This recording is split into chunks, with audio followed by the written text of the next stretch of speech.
Hey everybody, Dream Akuma here. Been a long time since I've done a video, and I wanted to talk about Dungeon Craft did a ultimate tabletop terrain. I think ultimate dungeon terrain is what it's called, if I recall correctly. And I loved the video. Check out Dungeon Craft. Awesome dude, Professor Dungeon Master is very has a very interesting take on D&D, and I think he's definitely one of the cooler new dudes I've seen on dungeon crafting, D&D terrain building, and also doing like theory crafting on encounters and such. Cool guy. He did a video called Ultimate Dungeon Terrain where he took some pink foam, cut it up with a grid, made a circle, and he put it on top of a Lazy Susan. Looked really cool, really slick, but I can't cut a straight line. Due to some medical conditions and a few other problems, I physically cannot cut a straight line. So I decided to take my own route. These are from Amazon.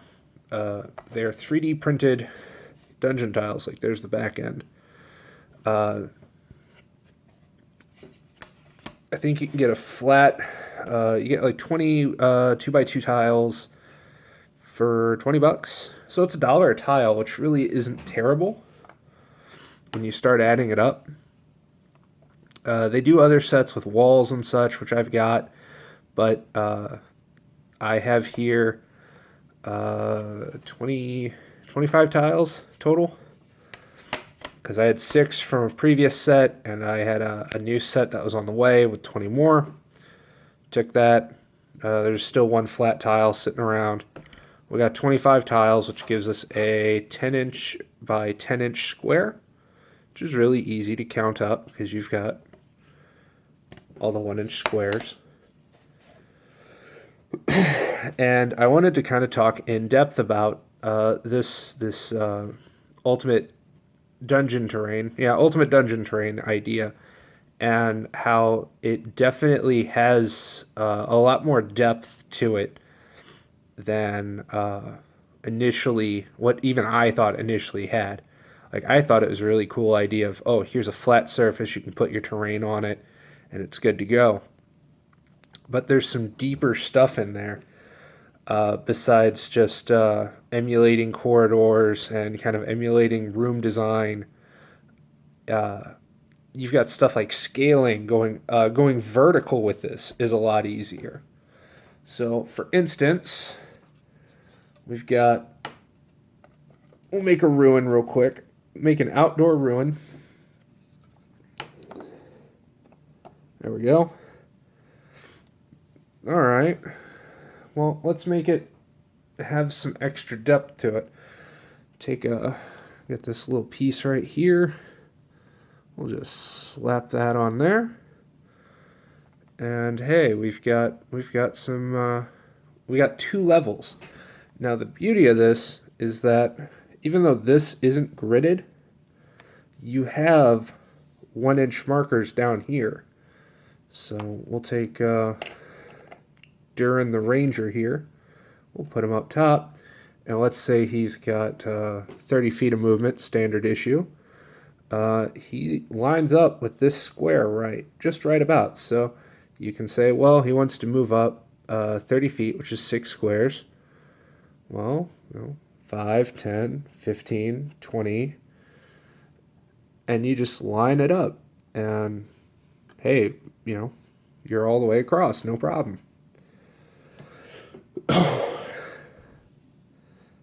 So it kind of gives you a lot more depth just on that. Hey, you don't have to you already have a grid that measures your movement without having to do that. So you don't need the rulers or the measuring sticks or the measuring tape for simple games because to be completely honest, as cool as it is that, you can get more realistic movement with a measuring stick or measuring tape, it does kind of drag things out a bit more, which can make already slow combats crawl further to a halt. Because somebody's going to want to measure, and it sounds like metagaming. You're measuring this to figure out whether or not your spell's within range, or your arrows are within range, or your thrown axe is going to have a range. But it's much easier to do that on your downtime, kind of gauge an eye for it, and then whenever your turn's up, you're not wasting a turn measuring it out, saying, oh, okay, well, my to throw a dagger, I'm not within X range.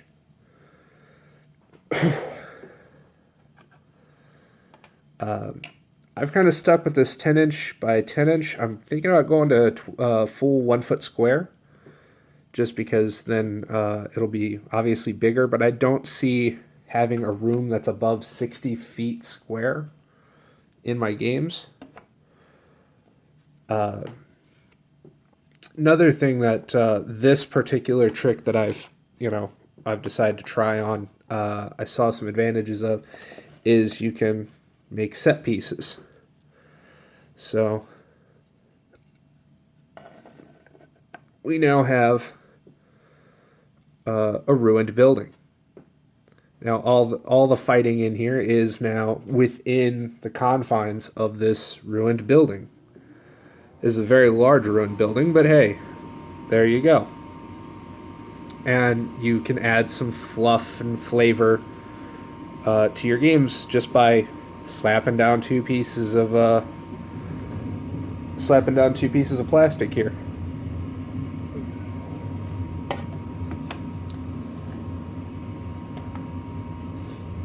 Third point that I had come across was the implying of walls, invisible walls.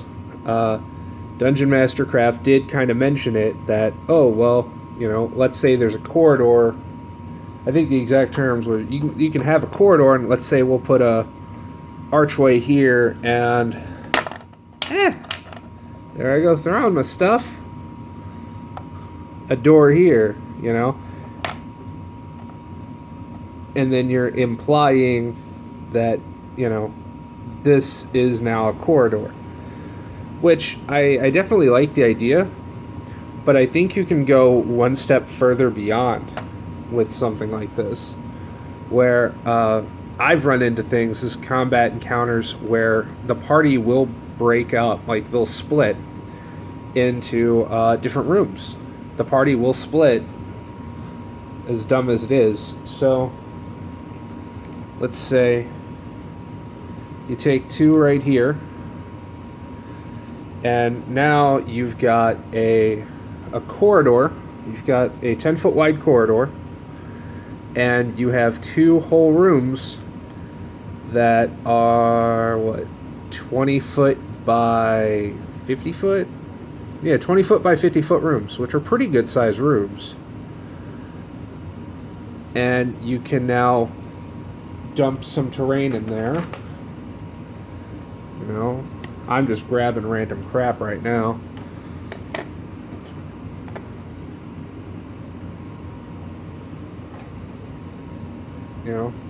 Let's polish it up a little bit.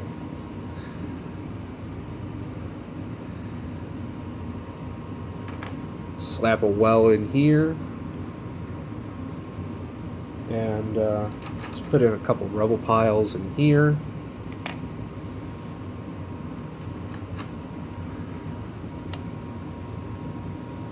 And now a party that's split and wants to cover ground suddenly has two different areas that they can explore, and you didn't have to switch rooms or expand out or have something huge.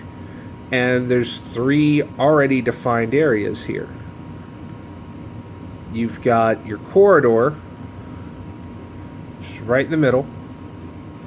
You've got one room which now has, we've got, there's a dead elf and, like an altar of some sort, and there's some rubble and a weird well. Over here you've got like a broken sarcophagus deal, a pillar and some rubble, And you can kind of play with that, and there you have two separate encounters that can happen at once. Two separate rooms with different stuff, and players aren't, you're not stopping your game outright just because the players want to explore two different rooms at the same time. So the inquisitive gnome that likes to run off and just try to find treasure on its own, and the barbarian and the spellcaster that wants to stay close because the spellcaster's smart, wants to stay close to the barbarian, can explore this, maybe a sacrificial room of some kind. So I think that comes.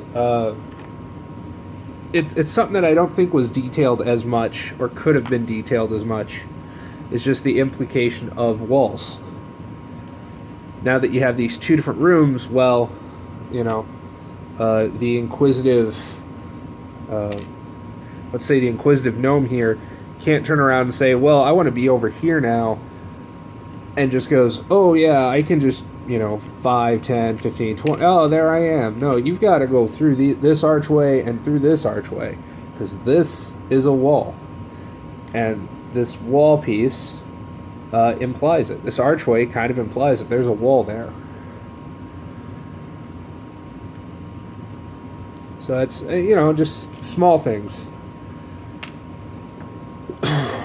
One of the other reasons why I'm not going to have this cover my entire Lazy Susan, which I haven't stained yet. I do want to stain it. I just got this cheap thing from, I think I paid $10 or something to that effect. $10 to $13 on this Lazy Susan. I know it wasn't a ton of money. I was originally looking at like some really nice one, but not worth it. One of the reasons why I kind of like having this area is now I can take popular terrain that I'm going to use a lot. So like my doors, my archways, let's take some treasure chests,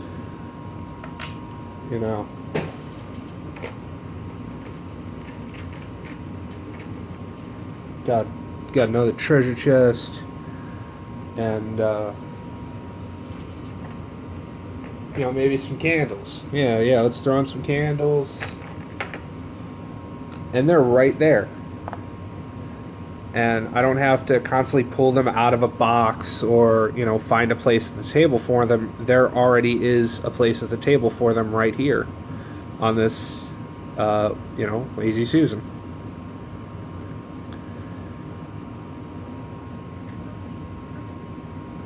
That just gives you a few ideas. Once again, I wanted to thank Dungeon Craft for coming up with a really excellent idea and kind of spinning it around to work with. I definitely think yours looks tons better if you end up seeing this. I don't know, but this is my own take on it, where I don't have to try to cut a straight line. Because I know I will shake. Like, I can hold a ruler and my hands will just occasionally just jolt on their own. And then I can't, there's one whole piece that's totally ruined, broken, trash. So, this is my own take on it. Everybody have a good one. Take care and peace.